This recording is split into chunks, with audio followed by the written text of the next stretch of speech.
طور پر لوگ یہ سمجھتے ہیں کہ یہ روزہ ہمارے لیے ایک طرح کا بوجھ ہے یا خواہ ہم پر ایک چیز لا دی گئی ہے۔ یہ ایک عظیم عبادت ہے جس کے دنیاوی اور اخروی فائدے ہیں۔ اہدنا الصراط المستقیم۔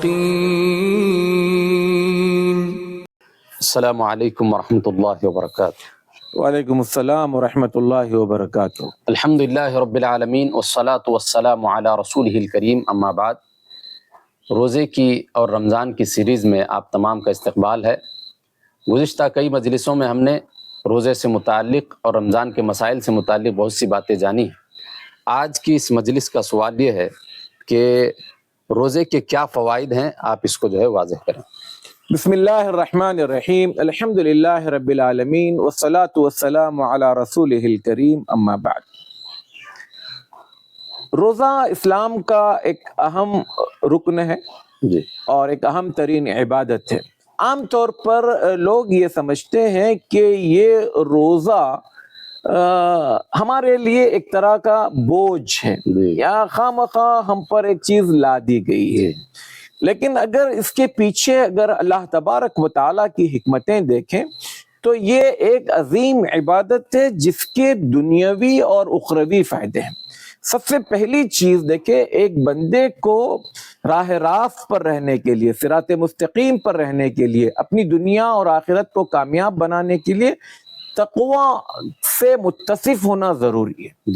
جب تک انسان کے اندر تقوی نہیں ہوگا، اللہ کا ڈر نہیں ہوگا، اللہ کا خوف نہیں ہوگا، تب تک انسان کی زندگی میں کبھی بھی سیدھا چلنے کا نظام نہیں ہو سکتا۔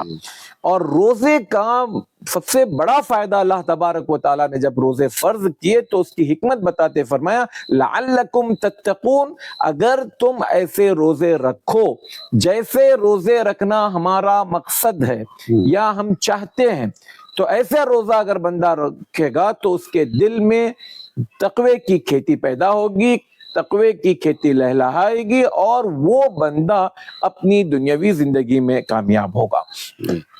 اسی طرح سے روزہ انسان کے اندر کی شہوت کو کنٹرول کرتا ہے۔ انسان ایک عمر میں پہنچنے کے بعد اس کے اندر کی ایک شہوت ہوتی ہے، وہ کہیں پر بھی منہ ماری کرتا ہے، وہ کہیں پر بھی غلط راہ پر چلتا ہے، اور شیطان اس معاملے میں انسان کو بہت اکساتا ہے۔ خاص کر ایک چیز شہوت اس حوالے سے شیطان کا انسان کو ورغلانا یہ بہت کامن بات ہے۔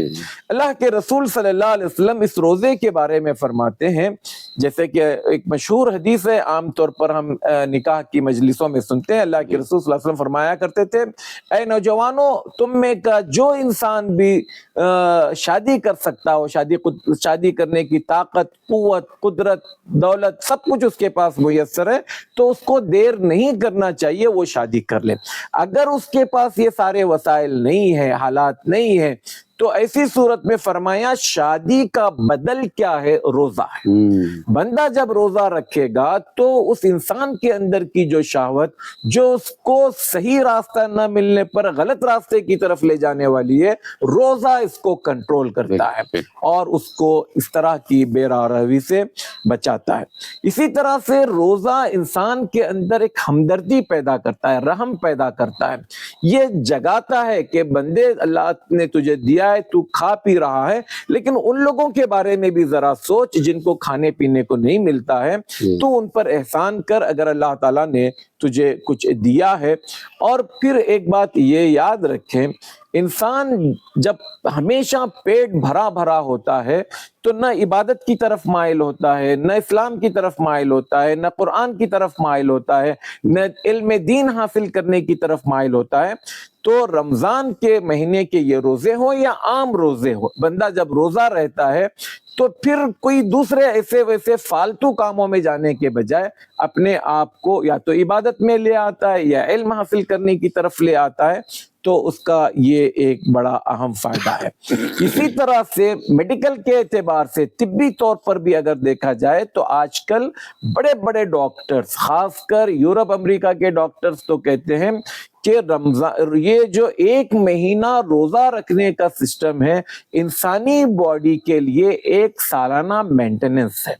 ہمارے جسم کے اندر کچھ چیزیں ایسی ہیں کیمیکل کے طور پر یا ذرات کے طور پر یا زہریلے مادے کے طور پر جس کو سال میں 1 مرتبہ ختم ہونا ضروری ہے اور وہ دواؤں سے ختم نہیں کیا جا سکتا. اس کے لیے کیا کرنا ہے؟ انسان کو بھوکا رہنا ہے. جب انسان بھوکا رہتا ہے تو ہمارا جسم ان کیمیکل کو یا ان چیزوں کو کھا کر ختم کر دیتا ہے. جب انسان 10 گھنٹے 12 گھنٹے 14 گھنٹے بھوکا رہتا ہے تو وہ اندر کا پورا سسٹم صاف ہونے لگتا ہے یہاں تک کہ 1 مہینے کے بعد اندر کی پوری باڈی اس قابل ہو جاتی ہے کہ پھر انسان ایک صحت مند زندگی گزارتا ہے.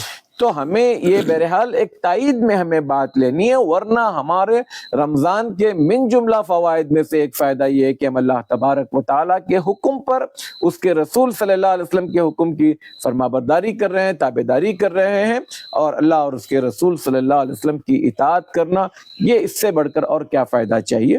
تو ایسے کئی ایک فوائد ہیں رمضان کے روزے رکھنے کے. عام طور پر لوگ اس کو جو بوجھ سمجھتے ہیں وہ اس کو اگر خوش دلی سے قبول کریں اور ان روزوں کو رکھنے کی عادت ڈالیں تو یقیناً رمضان کے بعد وہ محسوس کرے گا کہ بندہ روزہ رکھنے سے اس کے اندر کیا کیا تبدیلی آئی ہیں. اللہ تعالی ہمیں اس عظیم عبادت کو بحسن خوبی انجام دینے کی توفیق عطا فرمائے.